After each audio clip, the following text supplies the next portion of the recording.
This message is transmitted at the request of the United States Office of Civil Defense. Continue to carry out the following instructions. All television and radio stations in the United States will now cease their regular programming to carry this special message. We'll do it live!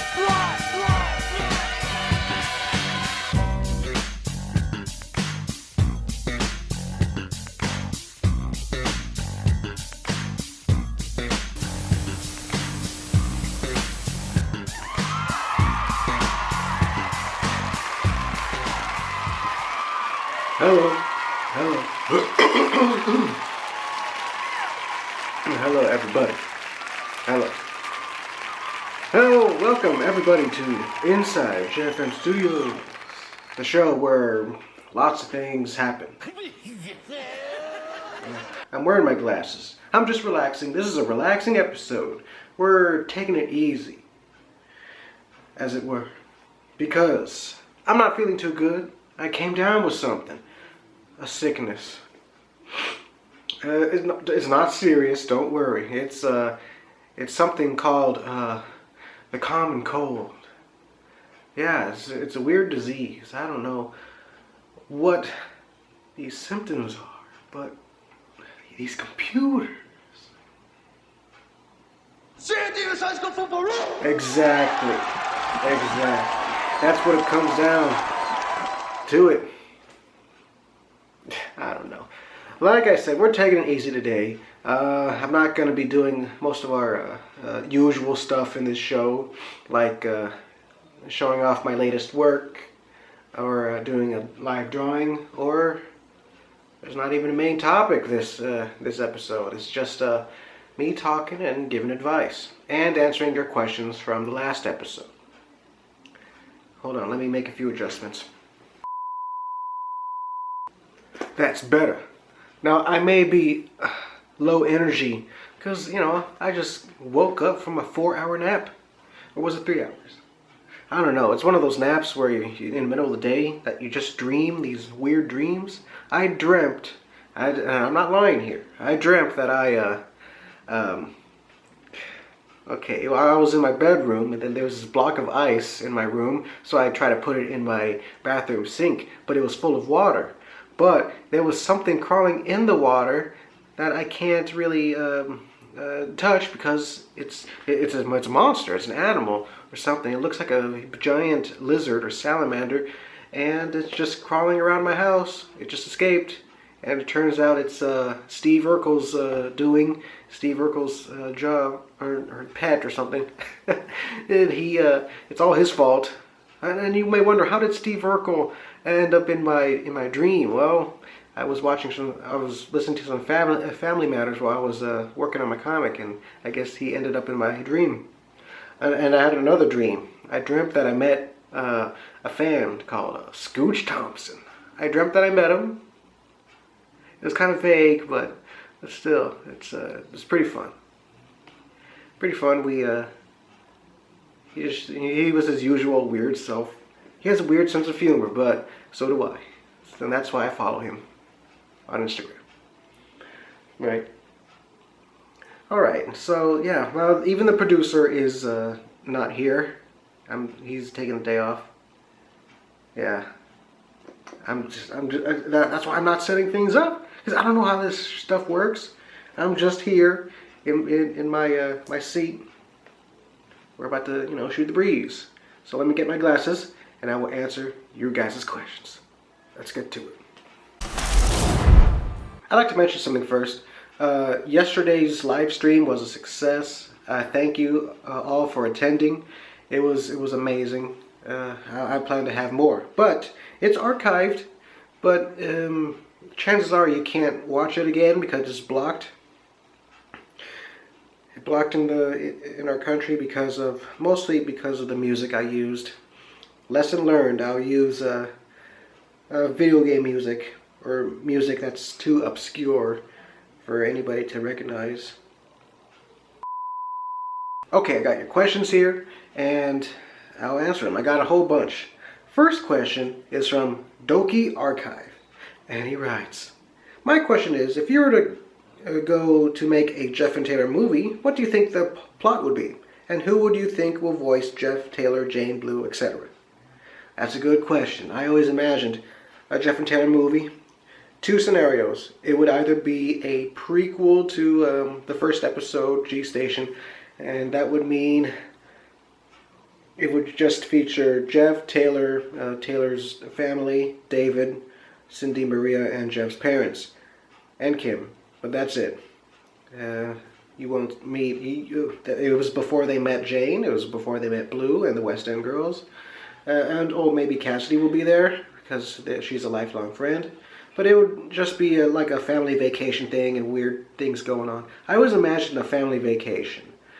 Because if a movie were to happen, it would be shown to millions of people who have never heard or read the comic before. Even if it's a mega popular comic, there are still people that haven't read it before. So I gotta introduce these characters like it's the first time we've seen them, and introduce a new villain, or a new bad guy, a new antagonist, you know. So yeah. And as for the voices, I don't know. I always imagined Jeff's voice to sound like kind of like a young teenager. Doesn't sound too high pitched, but he still sounds young. Kind of like a Danny Phantom type, or a Marty McFly. None of your business, Candy Pants. Maybe. You never know. And Taylor, Captain N. The guy who voiced Captain N in that old cartoon show, that's Taylor's voice. What a concept. Jane's voice, I always imagine it would be... okay, there's this anime called Abenobashi, and the main girl, who has a southern accent, I would imagine Jane to sound just like that, yeah. They said the construction people came and cleaned the whole place out. Looks awful empty, huh? Exactly. And yeah, that's pretty much it for the voices for now. At least the ones that I can think of. Cheeseburger Incorporation, he has asked, "Hey JFM Studios, do you use other drawing programs like Manga Studio, Autodesk Sketchbook, Paint Tool SAI, or even Clip Studio Paint? Because if you haven't, then do a free trial with them. Also, do you watch other popular comic book artist channels like Jake Parker or Will Terrell? Alright, to answer your first question, yes, I do use other paint programs like Clip Studio Paint. I use that to make my main comics. Very convenient, very easy to use, and it's accessible to get. I downloaded Clip Studio Paint from Amazon, and it only cost me $25. This big paint program that's just as good as Photoshop, and it only cost me 25 bucks to download for Windows. It's also available for Mac, so you can download that for your Mac. Mac Daddy. Also, no, I haven't heard of Jake Parker or Will Terrell. I may check him out. I don't know. I'm weird like that I don't want to see other comic book artists. Because instead of inspiring me, it just makes me jealous. Because I feel like they're more successful than me. I don't know. I'm weird like that. But I don't know. I might get over it. Next question is from Jen Palukari. And he writes, "How/when do you know that your script for an episode is ready? What are the things that make you go like, yeah, this is worth spending all those countless drawing hours on?" Well, that is a good question. My script, let's see. When I write my scripts, I make sure it has a solid beginning, middle, and end. Has the things go full circle. The plot, there's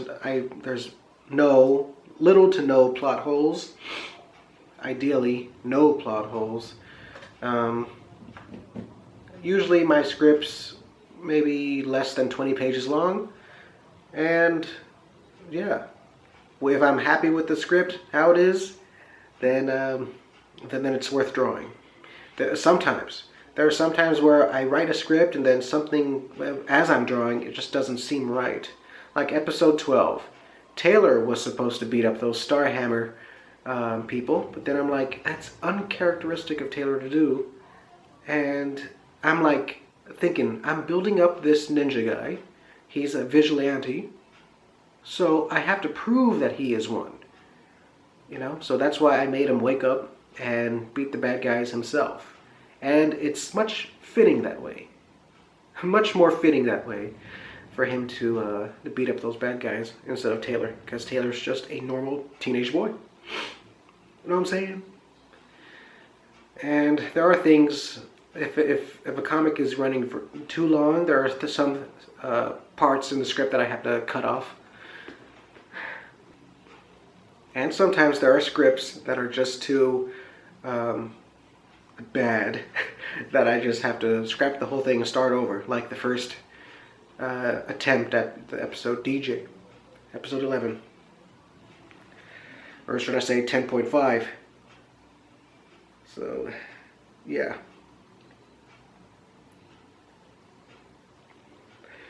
Next question is from Crazy Willy Bras.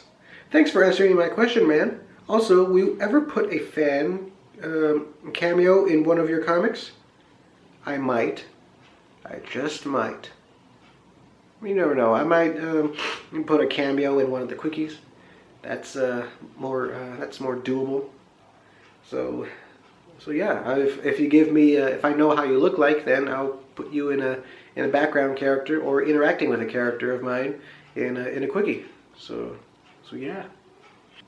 Zachary Acuna asks, "Hey JFM, me Zach again. Anyway, a quick question. Do you think you could make a Let's Draw video playlist? Because I, for one, find those to be one of the best things on both your channels outside of inside JFM and of course Jeff and Taylor, etc. It would be awesome to see them organized into their own video playlist. Please. Anyway, talk to you later. Keep up the awesome work you do." Whew, well, thank you, Zach. I will probably make a playlist in this channel. I do have a playlist somewhere in my other channel with the Let's Draw videos. I don't know. I might make more playlists. You never know. Yeah. Screaming Rooftops asks again, what did you use for your professional prints of posters you've made? I am making movie posters for my trilogy that I'm making with my brothers. I want to know how I can get them professionally done. I went to a printer, a local printer in my town called Alaska Digital Print, and I just bring in my files and my little flash drive, and I tell them what to print, and they do it. High quality stuff. You can actually see the prints. Well, they're not now, but they're behind me. Right there. A print like that, the Jeff and Taylor poster. I remember I did that in Office Max. If you don't have a store in your town that specifically does prints, then you can go to an Office Max or Office Depot or something like that. Staples, if they're still in business. Are they still in business, Staples? I don't remember. Who knows? You know what I mean, Staples, Office Max, whatever. Another question by Doki Archive. I need some advice. The other day I was looking over the characters I made for my little world until I realized I have 18 characters and 5 are guys and the rest are girls. What do I do? Make more guy characters or keep it the way it is? I really don't like how uneven it is. I always have no problem making girl characters, but every time I make guy characters, I'm always in a rut. What do I do? By the way, my profile picture is one of my characters. Awesome. Well, you gotta understand that no matter if it's a male character, a female character, or a sentient inanimate object, they're all characters, and it really doesn't matter what gender they are or what sex they are. It all depends on if they're likable or relatable or something like that. I say if you're more creative, if if you create girl characters naturally more than guy characters, but they all help with the story, I say stick to that. And for my Jeff and Taylor series, girls outnumber the boys by a lot if you count the minor characters too, and the bad guys. But that I don't let that stop me. They're still great characters because, just like the author of Game of Thrones, George, the guy with the beard. He says he was asked, or he was complimented, saying that you write such good women characters. How do you do it? And then he answered, "Well, I always think women are people too." So there you go. Something simple like that, and I fully agree with him. So, George R. R. Martin, yeah, that's his name. He's a cool dude. Next question is from Sakina Studemeyer. Hey, when are you going to make that episode on how to self-publish a book on Inside JFM? As soon as I get Volume 5 ready, I will do it. And I'll get that ready live. And I'll re-record everything. So as soon as I get the episodes ready for Volume 5, then yeah. It'll probably happen much later this year. Probably at the tail end of this year. Yeah. Next question is from Chaz Bernard. He has 2 questions. Do you ever get overwhelmed by the amount of sketching, drawing, coloring that is needed for your comic? 2. How do you feel about cell animation compared to digital animation? Hearing people's different perspective on that is interesting.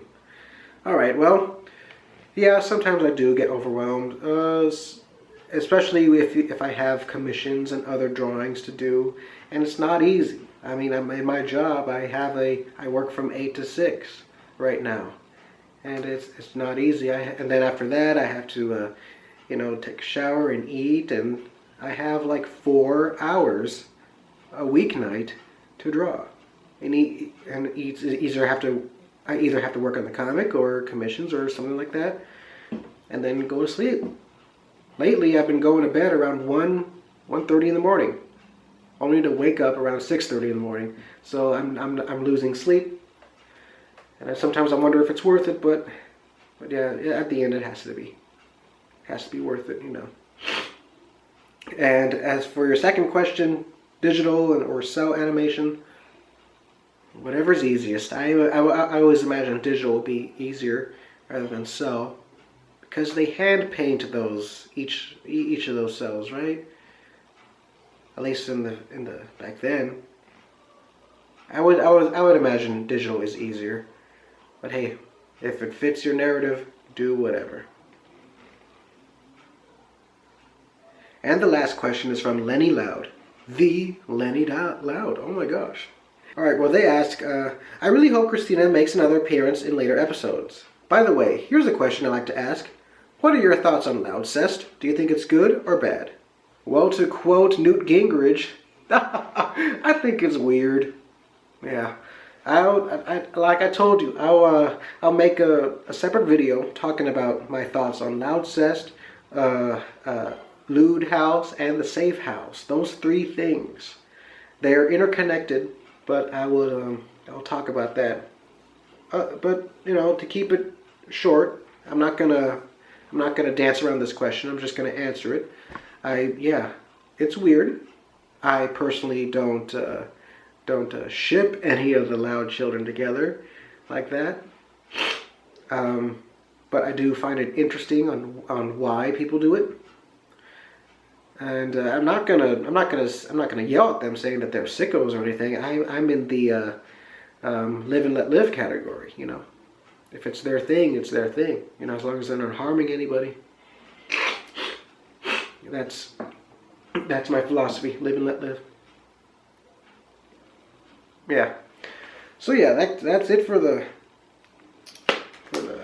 what's. Now it's time for advice. But I think we have time for a commercial break. I think we can do that.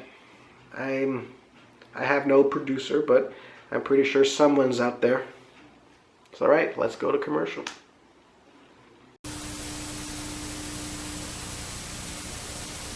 Water here is bullshit.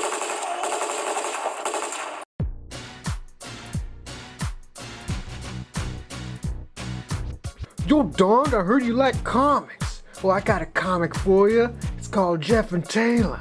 I'll tell you what it's got. It's got evil robots. Holy man! Crazy martial art ladies. Holy man! Dumb policemen. Holy man! Sexy ladies. Holy man! Action and adventure. Holy man! And lots of the comedy. Holy man! Are you up for this, dog? Then make sure you look at jeffandtaylorscomic.com coming January 5th, 2012. You heard? What?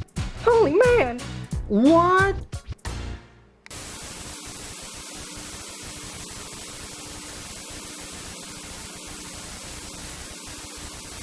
Hey, Lori. Whatever it is, I'm busy. Too busy to give.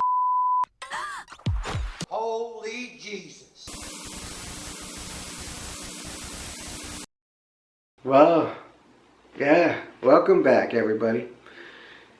Alright, well, first things first, I just wanted to say that thank you for subscribing to JFM Studios and watching this little video here. And I really appreciate it. We're getting a lot of subscribers. We have over 3,100 subscribers already. By the end of the month, let's go to 3,200. Yeah, end of the month. I think it's doable. 3,200 subscribers. Tell your family, tell your friends about us, about my comic, Jeff and Taylor. Besides, I have it right here, Jeff and Taylor Volume 1. You can buy a copy on indieplanet.com. If you go to my website, jeffandtaylorcomic.com, and click on the little tab that says volumes, and then click volume 1, it'll lead you straight to the Indie Planet page that has this for sale. It only costs like, what, $17? Over 200 pages. No, scratch that. 180 pages or so, full color, and it's very high quality stuff. You know, it's $17 is a bargain. In other sites, they would charge you $40 for that. And that's not right. That's why Indie Planet and Kablam, they are my printer. They are my partners in life. So it's greatly appreciated if you were to buy a copy. They'll send it to you and support this business. All right, now that's done. All right, before I give you some advice, I want to tell you something funny.